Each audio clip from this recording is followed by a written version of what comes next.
Marved was never a household name in CSGO, and when he did hit the headlines, it was often for the wrong reasons. His middling Counter-Strike career, where he jumped from qualifier to qualifier, has been clouded by accusations of match fixing. But since switching to VALORANT with FaZe and taking on a new challenge at Envy, Marved has found a new lease of life. Marved was no stranger to tack shooters before he entered VALORANT.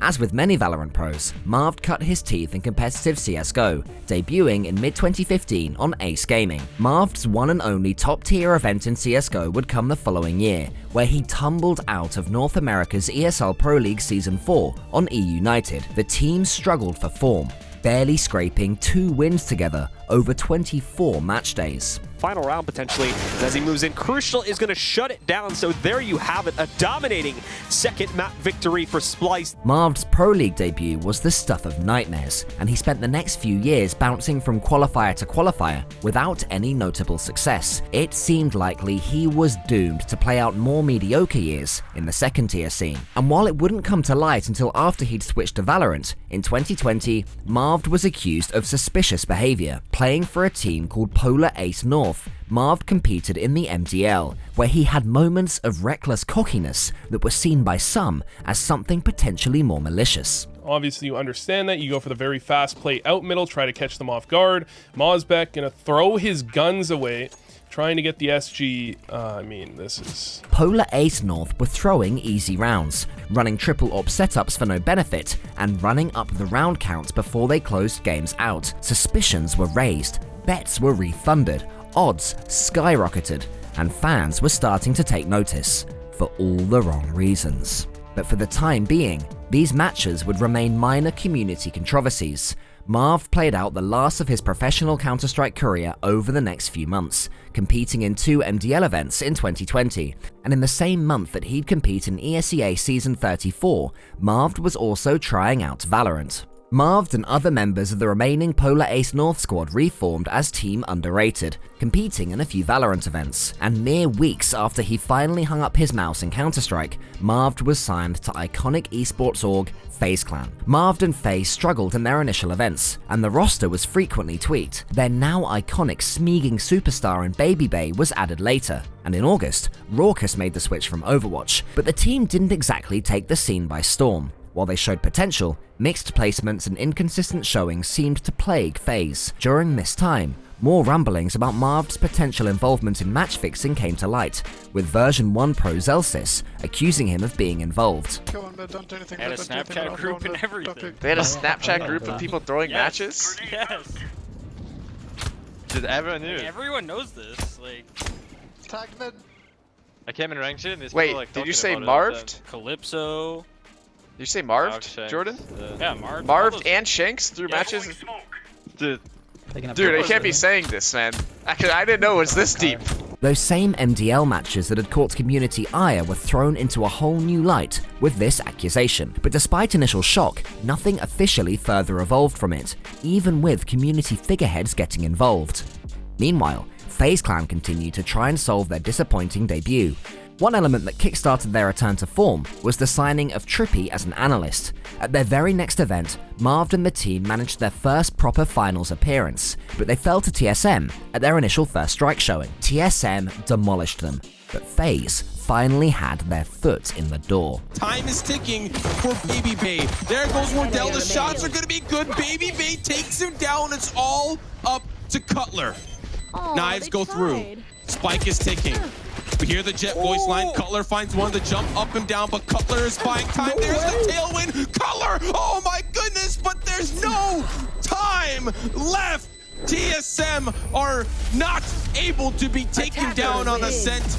They defeat FaZe 13-3. Took a while for things to click, and slowly but surely FaZe's form was on the up. Another silver medal came at JBL Quantum, with a loss to Sentinels that nobody could blame them for. Zach is gonna hold his angle and just try and trade guns out Deadline with a 360. Clip it again, chat. Thank you, JBL, in advance. Marved was quickly making a name for himself on VALORANT's Silent Shadow, Omen, as his natural synergy with the agent took him to heights he'd never previously reached. Of a whopping 123 of Marv's professional games, 82% have seen him take control of the shadowy Spectre, and it's easy to see why.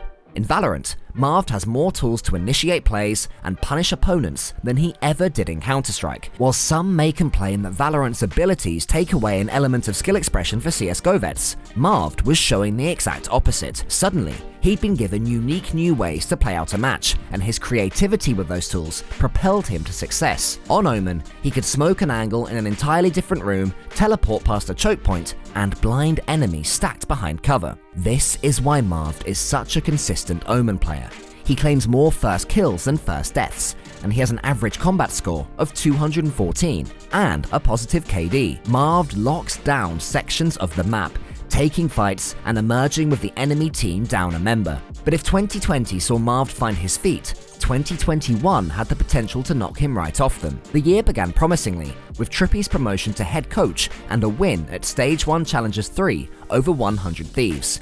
It seemed like FaZe had finally hit their stride. Probably wants to use that for post plant. Now he has to use it on the push, realizing they need to get into the site. There's 12 seconds left. They still haven't secured a plant. Zachary just wants to go for the swing, but it's actually Babybay to drop him, and now the round is falling apart. It's gonna be FaZe who go through as the #1 seed coming out of Challengers 3. But all the while, allegations of match fixing continue to percolate and evolve in the CSGO scene. The Esports Integrity Commission went public with information that suggested those MDL mishaps could be part of something much more serious. Amongst a relatively small but significant group of players over a long period of time, organized match fixing in North American MDL, and again, to some extent working with law enforcement, with the FBI. In other words, it's players being bribed by outside betting syndicates in order to fix matches, rather than players just kind of doing it off their own bat opportunistically. With the possible involvement of the FBI, betting syndicates, and more, Marved was back in the spotlight, and not for the reasons he'd want. Despite all the headway he'd been making, he was back in hot water for those same suspect showings. The next month, Marved was transferred to Envy on loan to replace the retiring Caboose. Some speculated that FaZe had benched Marved due to the negative attention from the MDL investigation, but he claimed that wasn't the case. Did you get benched or chose to play for Envy? I chose to play for Envy. I did not get benched. Marved had the potential to be exactly the player the roster needed. Compared to Caboose's duelist focus, Marved's agent pool benefited a slightly different, more measured execution.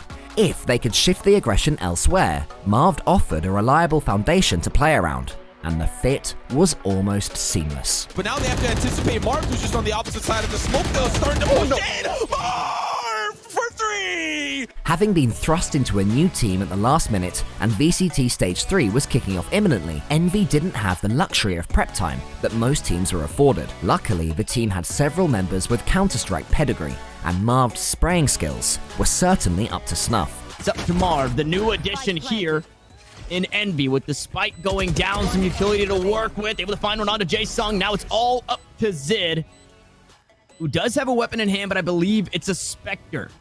Paranoia goes through. Marv looking to take the fight right to the Jet. Playing out towards short. One dark cover to work with, but the gunplay going to be what gets it done here for Marv and Envy. The second round goes their way.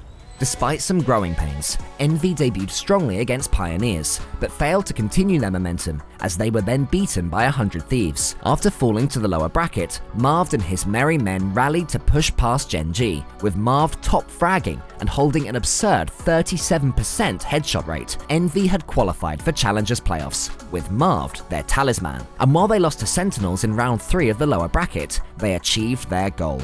A shot at making Masters Berlin. With an evolving investigation connected to the FBI looming over him, Marved's career feels like it's reached a precarious position. But right now, he is the star that Envy need, and he's letting his Valorant skills do all the talking. Check out these videos for more Valorant content.